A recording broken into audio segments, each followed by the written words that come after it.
If you're an average player, you want to be left alone, all right, because you want to be able to slide by. If you're a good player, you want to be coached. If you're a great player, you want the coach to tell you the truth every day. Did I hustle on that play? Did I make the right read? Did I play the guy with the right leverage? You want to know every play, because you know why? They want to be perfect. Everybody here makes a choice to do one of those three things. Welcome to the GOAT Consulting Podcast, a podcast dedicated to people striving to be a GOAT, the greatest of all time, serving it up in a way that you can get it in all stages of life. Hey, I'm Colby Jubenville. Welcome to another episode of the GOAT Consulting Podcast right here in studio in VC Productions in Nashville, Tennessee. We got a great show for you today. We are the GOAT Consulting Podcast. We serve it up like Waffle House. We serve it up in the way that you can get it. I'm going to do this during this show. I mean, I have to set the stage. I know people get upset about it, but we are the GOAT Consulting Podcast. We're all about stages of life, business, and relationships. In our 20s, they teach us to get in the game. In our 30s, they teach us to move up in the game. In our 40s, we try to stay in the game because those 30-year-olds are so damn good. In our 50s, what the research says is we finally ask ourselves, what is it that I really want? Goats in sport are easy to see. They're recognized for their greatness. They elevate the play of those around them. But in business, it's people that compete on unique perspective, unique education, unique experience, and unique style. I like it. What they do gives them energy. It gives other people energy, creates new levels of challenge and new levels of opportunity. And we are excited about this show today because it represents a long time coming. It represents millennial. Yes, it represents 100 in the can. This is it. And Tyler Fittingly is not here today. He's out. Yes. He's out pitching deals. So we do wish that he was here with us. But always at the table, my good friend John Byers. He is the calming force to our show. We call him the LinkedIn Whisperer. He does love his University of Georgia Bulldogs. Did you see that Corey, the guy that sings When I Was 21? Have you seen that? I have. He came up with a new version. Did you see that at the end? No. Never had to do Are you this okay? before. What's Yeah, happening? I had to put my glasses back on. Okay. I don't have it with me, but Jack sent it to me. It's really Yes. cool. It's Okay. about being in his 40s, and I've got to find it and send it to you. Today is all about looking back and then about looking forward. Okay. And, This is episode 100. Have you said that 100, yet? Yes, episode 100. I'm a little drained, you know. I mean, we 100 put these things in the can, and it requires a whole lot more episodes. requires a whole lot more work than we thought. But you thought it would be fun to take a step back and at 100 and things we've learned along the way. There's been a lot. Yeah, some lessons learned, the ups and downs, the trials and tribulations, how different it is from when we started to where we are today. I mean, we're 55 hours of content that has been 55 recorded hours. And I mean, if you and put out into the world. if we die tomorrow, that will still be there, and that's It will. exciting. That's exciting. Yeah. Did Well, you know? some of it. In fact, we're probably more like 60 hours of content and 3 entire batches of shows that we've recorded that we've had to do over again over the course of 2 and some year. August, I think, was the first time we recorded. 2020. As I said, lesson learned, bumps August along the 2020. way, ups and downs. 60 plus hours of studio time total. Yep. And, here we are. Here we are. Episode 100. Shout out to 100. Carl, who got this thing started over in the borough. Yep. It's Pod Studio 1 in Murfreesboro. Yes. Humble beginnings. Yes, thank you, Carl. You hold the crown for the most lost episodes that we've recorded, or batches, which was 2. VCE is only 1 so far. So here we are. John needs to go back and watch some of his Brene Brown videos and the shaming that he's doing Well, right it's still a now. little raw. It's still a little raw.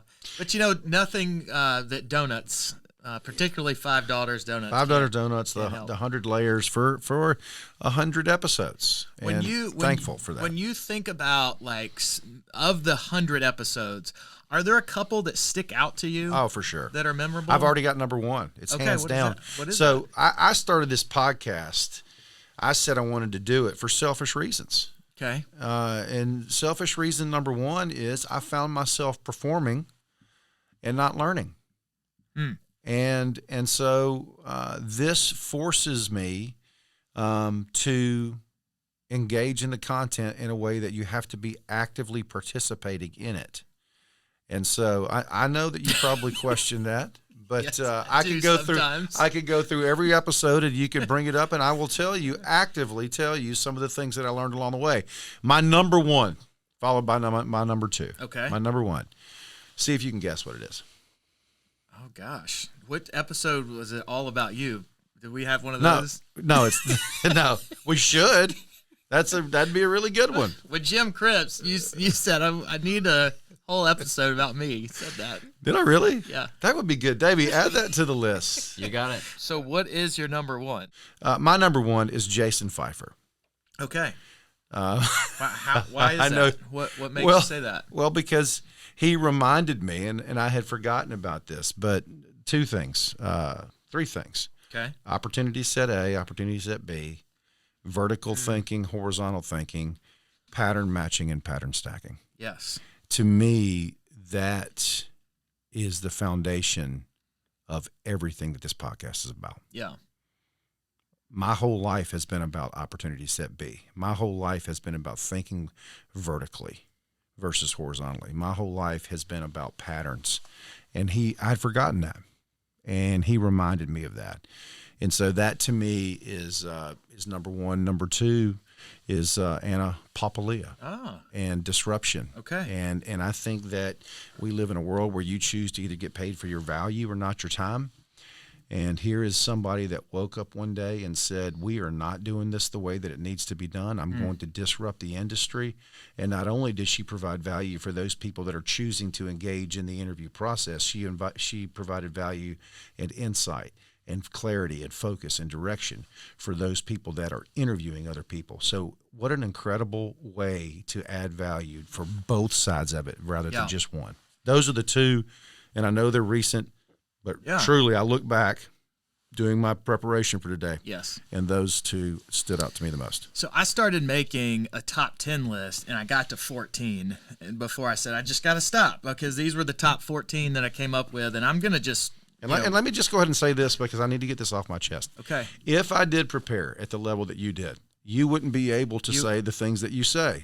You wouldn't be able to have the camera time that you have. So I want you to think about that as you go through this. And audience, that's how you make a terrible excuse for not preparing. So I came up with 14. And I'm going to rapid fire through these because I don't camp on them very long. But I'm going to name the episode number with it. If you're listening and you want to go back and check out any of these are all real. I mean, we'd like to think most, if not all of them, are really good. There's always some good takeaways. But I wrote down, obviously, number one. I mean, don't let the start stop you. Episode 1. I remember talking about Tupac. I remember, the Jerry Maguire moment, 35. That's how old, I was right around that stage when we started this thing. Yeah. And episode 5 was a lot of fun. I can't believe it was just episode 5, but 2020, Bless Your Heart. You remember that? I do. It was this episode where don't send me your hate mail, but I kind of liked 2020, and not in a way that some of us weren't hurting, but in a way like I could have taken a 13th month that year because it was great. And if you want to know more about that, go back and listen. Now, episode 12, why E.T. ate Reese's Pieces and not M&M's. You remember that?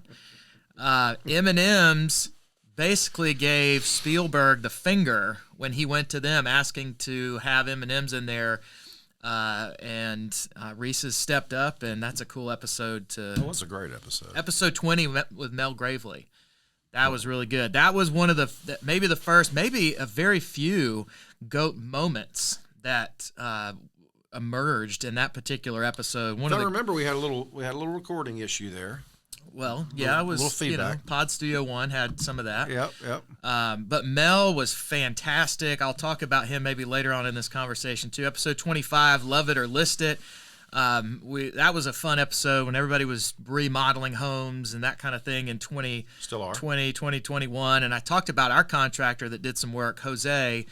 And I remember I got a voicemail the evening that episode hit, and it was from his wife, and I still have it on my phone. I remember this. And it's like 2 minutes long of her saying how she listened, how much she appreciated someone recognizing his gifts, and just talking about it. And it's just one of the coolest moments. I look back on the show for me, And it made me think, man, some of the work that we're doing is really meaningful and it matters to the world. And so that was really cool. Episode 33, 34, which was with Chris Nissick and Dan Grebe, the only person on the planet to ever finish an Ironman and also have Down syndrome. Was so cool. 1% better. He talked about how he wants to marry a hot blonde. Who doesn't? And well, you did. You did. Congratulations. Yes. He also talked about fake pain. I don't know if you remember that part. Fake pain and real pain. Is this fake pain or real pain? I remember that part of the episode, that moment he had within like a few miles left of his Ironman in 2020. So good. Episode 40-41, Eric Moses, who sat right here for that. He was new to Nashville and took over NASCAR in Nashville. And that was super cool. It was one of the first moments I think in my life where I thought he has a confident humility about him. Yeah. And I had never thought of someone having that in a way that I think of Eric. And now, I mean, he's left Nashville 2 years after being here and gone to be the CEO of the Fiesta Bowl. Humility and will. Paradox. Yeah, and he would credit that to his time here on the Goat Consulting Podcast. No doubt. Episode 42, 43, Charlotte Farmer. Well done. You were on a sabbatical for Charlotte Farmer, but the product of that beautiful conversation was trust as a currency. And it was a beautiful conversation, so much fun. Episode 54, 55, Sally McRae, the Nike-sponsored runner Badwater. who won Badwater in 2021, I think. Yeah. Maybe it was, 2021. Maybe it was 22. Nonetheless, the part that I remember from that was when she said, I had to realize that I could not grit my way through that race, which, by the way, was 130 miles through the deserts of California with 130-degree temperatures. Without shoes, if I remember that right. Is that right or no? Am I making that up? No, that was somebody else? Yeah, I was the first guy to run the marathon. They had ran it back without shoes back then. Crazy. So Sally McRae, tough was not enough. It was beautiful. Tough was not enough. Episode 62 with Sean Henry. We talked about the neck brace of shame. That was really good. Out in the meeting. That was really good. If you don't know what that means, you got to go back and listen to that one. And then, episode 74, we talk about the layers of intelligence and crazy. We ate crack pie on that episode. You brought that thanks to Christina Tosi and her beautiful Starting business. to tear up. Yeah. Joe Calloway joined us as a guest host on that episode as well. He's in the top three. He is super good. I didn't prepare. Episode 80, Going Bananas with Jesse Cole. One of the probably pound for pound the most nuggets in any given episode we've done out of the 100. Yeah. I feel like every word out of his mouth was a soundbite and was super meaningful. Like he talked about money doesn't excite me, ideas excite me. We talked about innovation Disney. is about falling in love with a problem. And becoming obsessed about it. Yeah, great. Then shortly thereafter, Jesse Cole, we had Jason Pfeiffer, one of yours, right, which you talked about. Then episode 89, Randy Huth, Smell the Roses, Blow out the candles. I mean, so good. He brought us dirt from the Little League World Series. And he's still, at the moment, number 2 in the U.S., number 4 on the planet, and his Little League team out of Nolensville also brought us a signed ball. So, those are just a few of my favorites. You did prepare. Really, really loved it. I also wrote down some favorite goats along the way, but I thought maybe you could share some that you remember. Well, Mr. Rogers, in my mind, is the goat of all goats. I've said Kiss. You and I have met Darius Rucker. Together. Hootie was a goat for me. I think I shared somewhere along the way. Zima stands out to me as I got Zima on here. Favorite goats. This is a big one. Mr. Miyagi was a goat. I actually brought, they're not here, they're over in that chair, but all of my notes from all the episodes except the first couple, they're sitting in the room with us. Yeah. So I went back, Tupac, that was fun. Bob Ross, which is also... You were on a Bob Ross kick for a while. Which is also your picture on on your phone. On my phone. Yeah. Conjunction Junction, that was another goat. What's the your conductor. function? King James. One of the very few GOATs that I've had and has also been on the show. King James. Interesting. Yeah. Chris Nissick was one of those. Yeah. Jesse Cole. Walter Carr was a great GOAT. Brian Huddleston's GOAT. And then also we end up having him on the show as well. Fantastic. Who, walking to work, the 20-some mile trip to work. It's a fascinating story. You got to pick that up. Of course, Chris Nissick, talked about him. Ted Lasso. We were on a Ted Lasso kick for a while. Yeah, he opened up, I think, season 2. Of course, Woodstock 99, John McClane was a GOAT, Alex Honnold. Remember this one? Andre Agassi's wig. Not Andre Agassi, but his wig. What's your famous saying? Take off the wig. Take That off the episode wig. 68 on image management. That was a lot of fun. Yeah. And James Clear. I think he's been on almost every episode we've done. The author of Atomic Habits. If you hang out on my LinkedIn page for more than you see it. 2 seconds, he's there. And you don't rise to your goals, you fall to your systems. habits. Yeah. Richard Simmons. Huge. He was the GOAT for Consistently. Aaron Oprea. Aaron Just Oprea's episode. that's another thing. Let me just say this: the people that we've met. It's so cool. Man, we've met so many cool people Yeah. along the way, and that to me is and their stories that it's like Bill Murray and Stripes. It's the stories you tell. It is. And don't forget Richard Simmons, his video, like yourself, eat healthy, and squeeze your buns. That was his saying in life. He's come out, by the way, back into the public since that episode. Absolutely. Just Yeah. barely. Yeah. And then, of course, Stephen James and his non-goatness. That was a So meaningful good. And then moment. put your guns up. Put your gun away, Put your- Tyler. Put your guns Speaking up. of Tyler's first 10 goats, I think, was Where's his dad. Yeah. Still are. Yeah. Well, And- hey, made him who he is. I wonder if his dad misses, all his times he's supposed to be in a podcast. If his dad has missed as much as Tyler. What about some of your favorite stories from episodes? I wrote that down as well.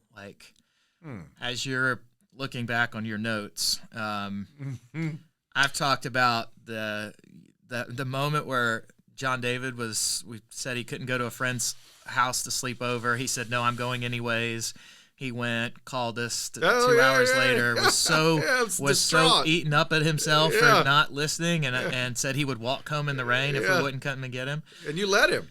No, I went to get him. I wanted to make that. I wanted to make that up. The I let him do it. The sink or swim story, I think I shared that about how I learned how to swim. Yeah, that's good. I remember this one too, when I think this was a Valentine's episode, maybe last year, where we talked about Simon Sinek's definition of love: giving someone the power to destroy you and trusting they won't use it. Damn. That was a good one. That was worth the preparation right Yeah. there. Simon Sinek's definition on love: giving someone the power to destroy you, trusting they won't use it. I think that was 2022 Valentine's Day or week episode. That was powerful. We've also lived through Max knowing that the toilet was overflowing in his bathroom and did nothing about it. and thought, well, I can't fix it, so I'm just going to go on with my life. And it caused $30,000 worth of damage to our upstairs bathroom. Have you revisited that? I remember sitting Max down and said, "Max, leadership is everyone's responsibility." Yeah. And that means stepping Everyone's up. lady. Even if you don't know how to fix the toilet, you got to get some help. I would love to have been there for that one. Oh, God bless him. I think my favorite story is that I've told so many, but Jack and his Chick-fil-A app, just being able to hit a button, goes to Chick-fil-A, no human contact, hits my credit card, gets his food, thinks that's reality. Yeah. It's one of my favorite stories. What makes that your favorite? I think it typifies the real challenges that we have in the world today, and getting people to see that there's a whole lot more to it than checking an app and having it all ready for you and waiting. I wish it were that way. This podcast, I think, is very similar to that.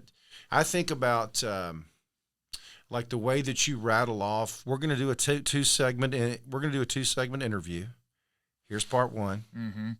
Share a goat. Define. Do it. Just watch how simple this is compared to when we started and you said we couldn't do this. So when you talked to him today, you said, so here's segment one. Do it just like how you did it. Yeah, I think it's certainly evolved, right? Yeah. So part one, when we typically have a guest, and I always tell them, look, we hold loosely to this agenda, right? Because the best conversations we ever have go off script. Yeah. However, what it might have some iteration of is we're going to open up. We're going to ask you a couple of questions. 2 questions. We're going to maybe lean into Childhood your memory. favorite childhood memory. Yep.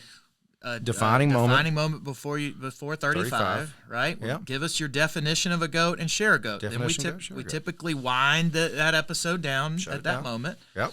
Unless you're with a Jesse Cole or a Jason Pfeiffer, some call him Justin. Yep. That's his brother. Yep. Twin And we, only have 30 minutes. We have to put everything on fast forward, right? So Yeah. typically pick back that conversation up. Yep. We go into a main topic. We hit the things we think and do not say. Yep. And then we wound down with 5 songs. It's a great format. Yeah.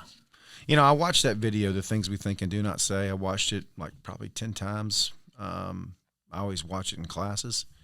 And in that video, I noticed something that I'd never seen before. He's listening to all these things that are in his head, all this noise and blurriness. Yep. And he said, I hated myself.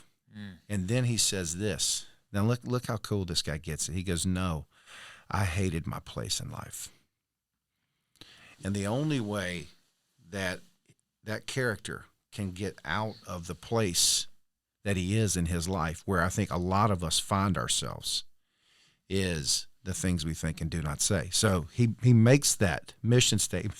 Yeah. And do you remember he calls down there and he goes, hey, Yeah. just checking in. Have those gone out yet? But doesn't he, in that moment where you're talking about, doesn't he also say, I wanted to be my father's son again? He says it prior to that. You know what that takes me back to? And I've shared this in an early episode. I think the episode, maybe in one of the first 5 episodes we did, where we talked about Cobra Kai versus whatever the other one, right? The LaRusso versus Cobra Kai, whatever There it is was, no right? fear in this dojo. Yeah, but my goat was not. I think it was either Miyagi for that, or it was certainly as a part of that, the moment at the very end, which I think this is exactly what Jerry Maguire was saying when he said that, is that moment at the end when LaRusso is about to concede the tournament to Cobra Kai because of his leg, and he asked Miyagi the question we all want to ask. And maybe we hold it in some way for all of our life, but he asked Miyagi, do you think I could have won? And Miyagi says, it doesn't matter. And he says, no, I know, but do you think I could have won? Like, he just wanted someone to tell him, yeah. And he tells him, yes, Daniel-san, you could have won. Yeah. And then he, claps a hand and needs to do rubs it it, to my puts it on his knee. Yeah, you do need that. Uh, One other quick story it made me think about. I had this written down. I was going to pass over it, but when you talked about Jack, maybe the anti-story of that is, I've shared this when I would give Vanessa a hard time for making the boys' lunch, particularly John David, because he never was Just expressed gratitude Yeah. or kind of became to expect it, right? Like hit the Chick-fil-A app. Yeah. And I remember one day she said, do you know why I make his lunch? And I'm like, well, because maybe he can't make it himself. She said, no, like he can make it himself. I make it because that's how he feels loved. Yeah. And it doesn't have anything to do with how he responds. It's hard for me. Yeah. And it's I a see it. testament to how cool she is I see all it at the same time. I see it, and I want it. And all I want is Jack to go before he walks out the door and just grab it. I want him to turn around and I want him to hug her, and I Yeah, want him to say same. thank you. I Me too. really appreciate this. Yeah. You talked about the things we think and I mean, do not hug s- Vanessa, but Yeah, hug but, Katie. maybe that too. The things we think and do not say. I wrote down a couple of moments from that too. The first think and do not say moment that we had was with Rachel Layton, who was our very first guest, and we talked about this. I remember saying, "Hey, I've heard people. I've seen this meme. I guess this is how I put it. When I hope every little girl that's told she's bossy knows she has leadership skills." And I remember saying, I think that's really dumb. because I would never label anybody that's bossy as a leader. I said, tell me more about that, and is there this double standard? And we had this really cool conversation that really helped me see that differently than I ever had before. Yeah. But that's early on. You can go back and listen to that. It's cool. We also had the Mel Gravely moment, which was really neat too, where I remember asking him, I've heard people say, my best friend is black. I don't see color. Mel, do you want to be seen as a black man? Or do you want to be seen as, by the person that's, I don't see color. And I remember that conversation really marked me. And, what he said was, whether I'm driving my Mercedes in my $3,000 suit or in my hoodie, I want to be seen as the same person. And it was this really cool conversation that has marked me when you talked about part of the reason you did the show is to learn. And man, I've evolved in such a way that I never would have imagined. Yeah, I have too. And it's hard to do this. It takes effort and work to put all the pieces together. And I think collaboration is the stuff that greatness is made of. Mm-hmm.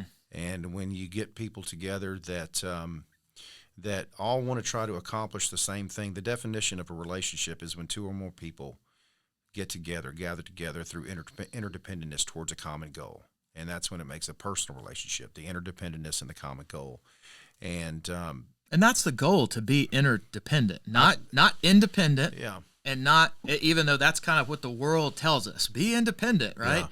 But that's not the goal. And it's not to be dependent either. Yeah. It's to be interdependent. And the more that I've learned is I think, and I may have to think further, but I think before you can truly be interdependent, I think you have to learn how to be independent.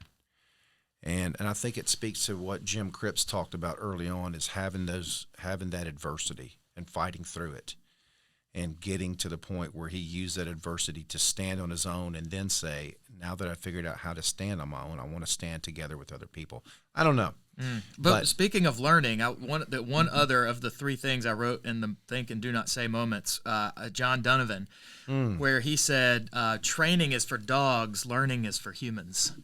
Right. And I thought, wow, that's really powerful, because what do they call it in the corporate America? Training. We have training. Yeah. Right. And he says, we got to shift our mindset on how we think and talk about that. We've had a lot of really great definitions of a GOAT. We ask every one of our guests to give us their own definition.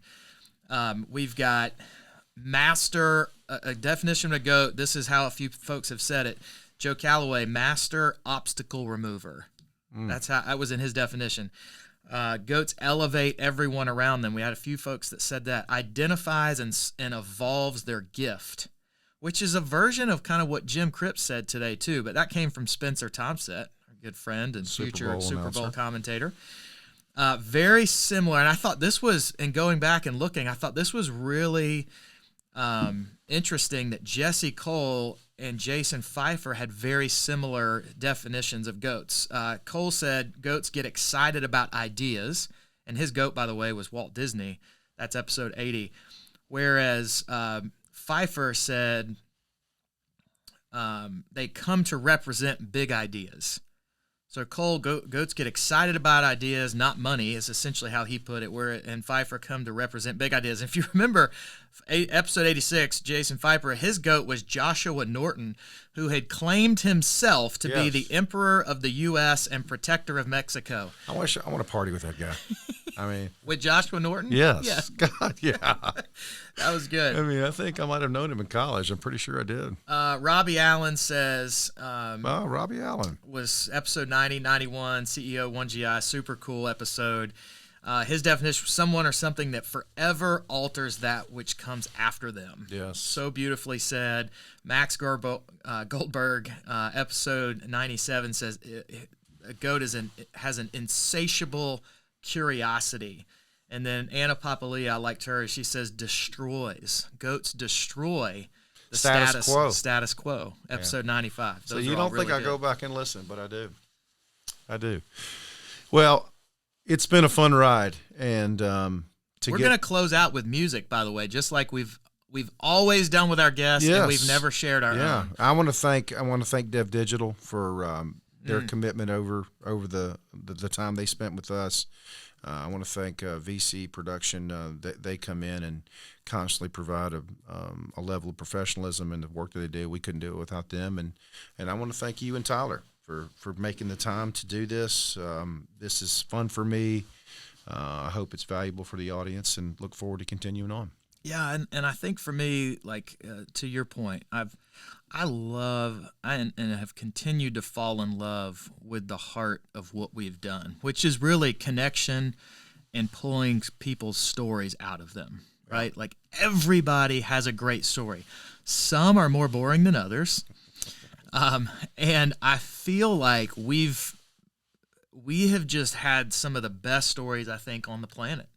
On this show, and it's been so much fun. And one of the ways that we pull out those stories, is we get people to share their music with us. Yeah, and then I'm thinking about it. It's peeling the onion back. It is, and you get all the way to the last inner core. And what's the inner core? It's their music. It is, right. We get so much insight. What did Jim say? These are the 3 songs that I listen to before I go out and bowl backwards. By the way, so the inner of the onion, all the way in the middle, is the music. So I just wrote. I mean, off the top of my head, a few I wrote down. Robbie Allen said DMX. It was CEO 1GI, brilliant Georgia Tech grad. Yeah, DMX. Sally McRae, this might be the most listened to song that I am an artist that I have picked up over the 100 episodes is NF. That was one of hers. Yeah, I remember brilliant, that. Brilliant artist. Max Goldberg gave us some Wu-Tang Clan, which that really connected well with me. Yeah. Stephen James said "Awake My Soul," which is actually, well, I'll get there in a second, but that's Mumford & Sons, so good. Rachel Layton said Madonna. And you really, at the very end of that, you sing a whole Madonna song at the end of that episode. So go back and listen Madonna to changed my life. it was Holiday. That's what you sang at the end of that episode. First time I heard that. So what's your top? What's your top 5? Number 1 is Kiss. Oh. Dr. Love. Okay. Number 2 is Hootie and the Blowfish, Only Want to Be With You. Okay. Number 3 is the Eagles, Take It Easy. Number 4 is the Beatles, Sgt. Pepper's Lonely Hearts Club Band. Davey likes that.